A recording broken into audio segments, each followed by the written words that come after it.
A USA Today sports study of 67 bench-clearing incidents in Major League Baseball over the past 5 seasons found the main antagonists hailed from different ethnic backgrounds in 87% of the cases. Just more than half of them, 34, pitted white Americans against foreign-born Latinos. Johnny Gomes said, with it being an unwritten rule, there is unwritten definitions to a celebration or a taunt. It's in the eye of the beholder. Carlos Gomez, a Dominican native, says, why can a pitcher show you his emotions and you can't show yours to him? Those are baseball rules from a different time. Fernando Abad of the Athletics, who was born in the Dominican, said this, baseball back home is very different than here. In Venezuela, it's the same as in the Dominican, where players gesticulate and point a lot. Fans expect it. They're used to seeing the players do that. It's part of the custom. Skip, very interesting report here. It is. What do you make of it? Very well done. Yeah, I appreciate the work that went into this report. Yeah. Excuse me, Mark. Yeah. Stephen A. Smith. Yes, sir. For me, this whole issue boils down to the very old school and, in my view, outdated, unwritten rules of the age-old game of baseball that used to be our national pastime and is potentially becoming our national past its time, because it's living in the past.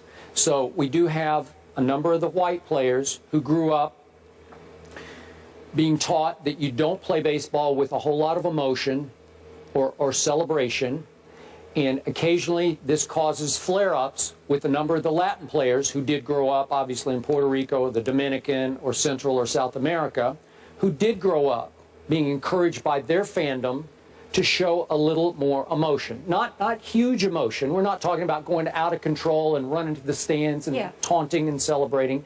We're talking about the occasional bat flip or the occasional standing and watching, admiring, if you will, a home run that has changed the momentum of a game. It's celebrating more than it's taunting, though a lot of the players, the older school players, have a hard time drawing a line between those two.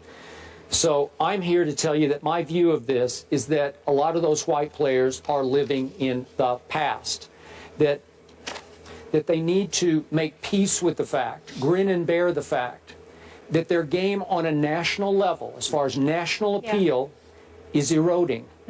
And I can just throw out a quick number for you. The World Series back in 1980, that was between Kansas City and Philadelphia, not two huge markets. Right. Did a rating of 32.8. Just think about this, 32.8 in 1980. We'll go all the way up now to 2012 as it really starts to erode. It did a 7.6 when San Francisco swept Detroit.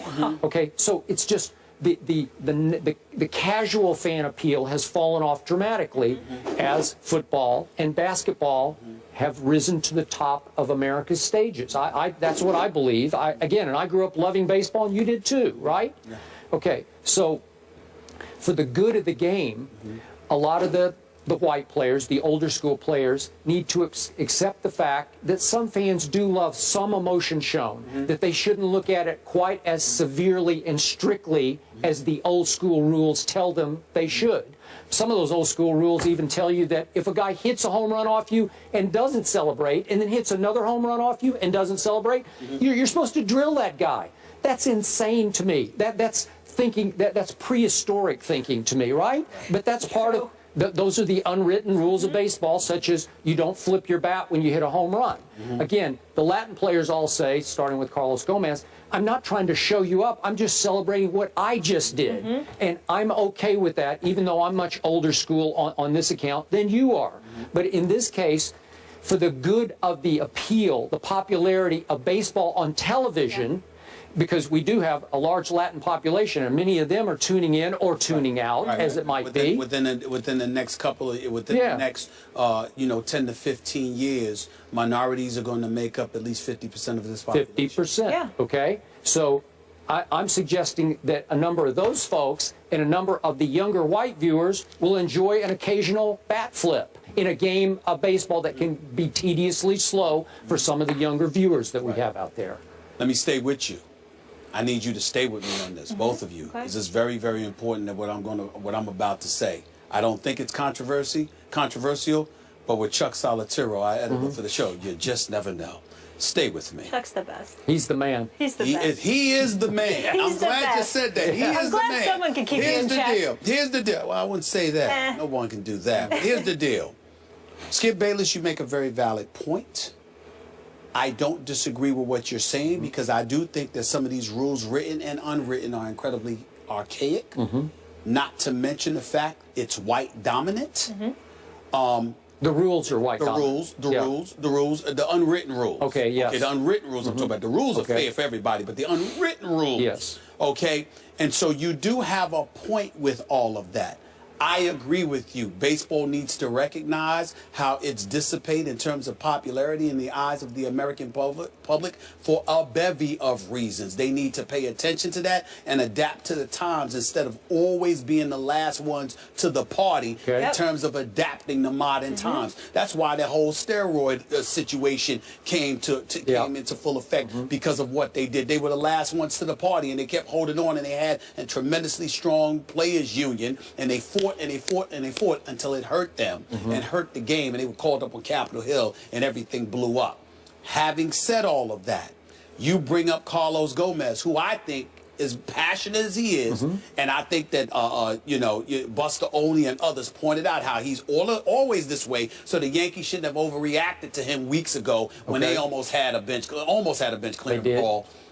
I do think I would like to read the quote from Bud Norris of the San Diego Padres because it's very, very important. Go ahead. When he alluded to, you know, the bench clearing incidents involving players of different backgrounds, here's what his response to that was. Bud Norris, quote, "I think it's a culture shock. This is America. This is America's pastime. And over the last 10 to 15 years, we've seen a very big world influence in this game, which we as a union and as players appreciate. We're opening this game to everyone. We're opening this game to everyone. However, if you're going to come into our country and make our American dollars." Now, he didn't say it that way, but go ahead. I'm just I'm reading the quote. Okay, I know. I'm reading the quote. All right. All right. Okay. You need to respect a game that has been here for over 100 years. That's right. And I think sometimes that can be misconstrued. Here's what he's saying. It's our game, which leads to your point. Okay, quick point of order. Before we leave Bud Norris. Yes. He did back off his quotes saying they were a little out of context, and he has apologized for how it came off. But again, I'm happy for you to read them. My point to Bud Norris is this. Okay. He don't need to apologize. All right. He's a white guy who feels this way about the game of baseball. I find nothing racially insensitive or offensive about what Bud Norris said. He didn't do anything wrong. Okay. He talked about how he feels. The reason why I bring that up is because you can ultimately go to the extreme on the other side. We have Latino players, and I'm not talking about just Major League Baseball. I'm just saying whatever sport it is. We have African-American players, all right, that are stars, that are rich, wealthy, celebrity status as well, to the nth degree. And the attitude is we now have a license to buck the system. And so what you have is the Bud Norrises of the world who come across as trying to keep you in check, when in fact what they're saying really to you is that you are flagrantly violating what we stood on. Now, it's one thing to be a bit different. It's one thing to be a bit different culturally. It's one thing to come from a different background and to bring your flavor and your flair to the game.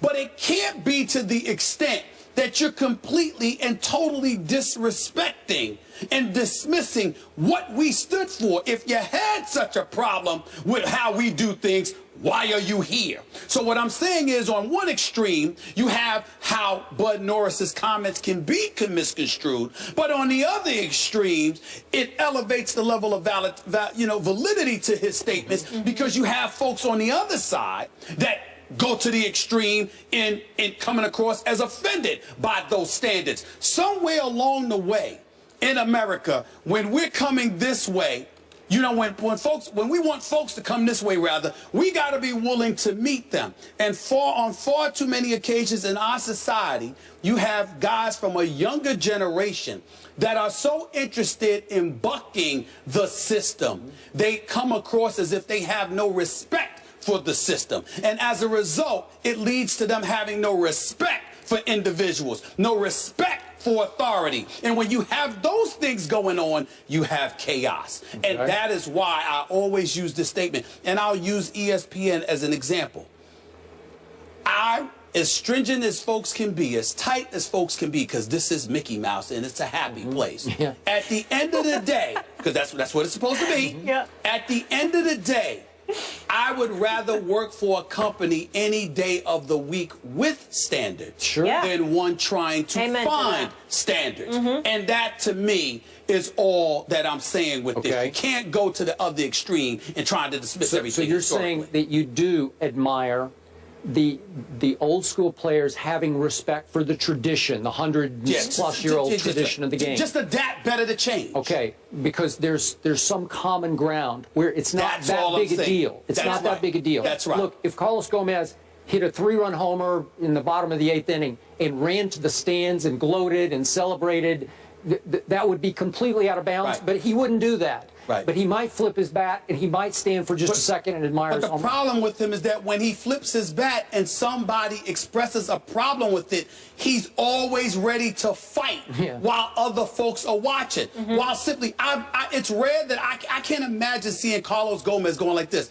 I didn't mean to offend you. I didn't mean anything by it. Instead, he's saying, shut up. What you going to do? Well, all right, now it's like you got a problem. That's what I mean by meeting halfway. That's fair. That's fair. Just meet him halfway. Everything ain't got to be a fight. Sometimes you didn't mean anything bad, but you might have gone a little bit extra with it than you needed to.